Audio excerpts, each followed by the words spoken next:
A Story About Ping by Marjorie Flack.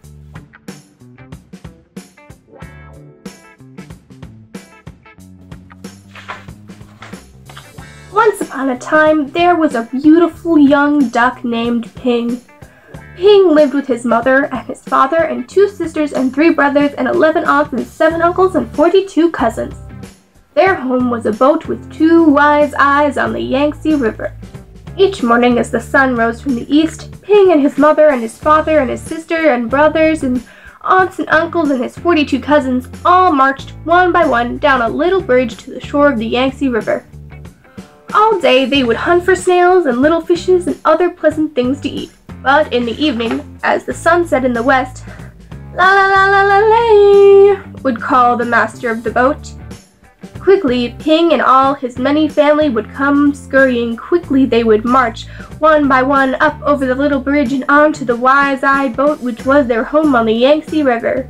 Ping was always careful, very, very careful not to be the last, because the last duck to cross over the bridge always got a spank on the back.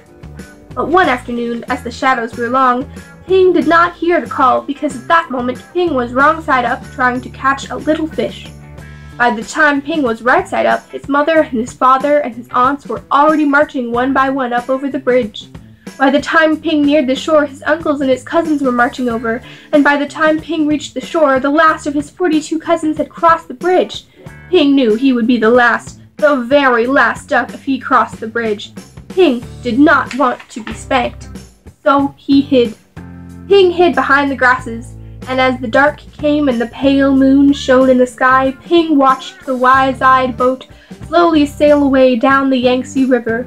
All night long, Ping slept near the grasses on the bank of the river with his head tucked under his wing, and when the sun rose up from the east, Ping found that he was all alone on the Yangtze River. There was no father or mother, no sisters or brothers, no aunts or uncles, and no 42 cousins to go fishing with Ping. So Ping started out to find them, swimming down the yellow waters of the Yangtze River. As the sun rose higher in the sky, boats came. Big boats and little boats, fishing boats and beggars' boats, houseboats and raft boats, and all these boats had eyes to see with, but nowhere could Ping see the wise-eyed boat which was his home. Then came a boat full of strange, dark fishing birds. Ping saw them diving for fish for their master. As each bird brought back a fish to his master, he would give it a little piece of fish for pay. Closer and closer swooped the fishing birds near Ping. Now Ping could see shining rings around their necks, rings of metal made so tight the birds could never swallow the big fish they were catching. Swoop, splash, splash, the ring birds were dashing around here and there and all about Ping, so down he ducked and swam under the yellow water of the Yangtze River. When Ping came to the top of the water, far away from the fishing birds, he found little crumbs floating, tender little rice cake crumbs which made a path to the houseboat. As Ping ate these crumbs, he came nearer and nearer to the houseboat. Then, splash! There in the water was a boy, a little boy with a barrel on his back which was tied to a rope from the boat, just as all boys on the Yangtze River are tied to their boats. In the boy's hand was a rice cake. "Oh! Oh! Oh! Oh! Oh!" cried the little boy, and up dashed Ping and snatched at the rice cake. Quickly the boy grabbed Ping and held him tight. "Quack! Quack! Quack! Quack!" cried Ping. "Oh! Oh!" yelled the little boy. Ping and the boy made such a splashing and such a noise that the boy's father came running, and the boy's mother came running, and the boy's sister and brother came running, and they all looked over the edge of the boat at Ping and the boy splashing in the water of the Yangtze River. Then the boy's father and mother pulled at the rope which was tied to the barrel on the boy's back. They pulled, and up came Ping and the boy onto the houseboat. "Ah, a duck dinner has come to us," said the boy's father. "I will cook him with rice at sunset tonight," said the boy's mother. "No, no, my nice duck is too beautiful to eat," cried the boy. But down came a basket all over Ping, and he could see no more of the boy or the boat or the sky or the beautiful yellow water of the Yangtze River. All day long, Ping could only see the thin lines of sun which shone through the cracks in the basket, and Ping was very sad.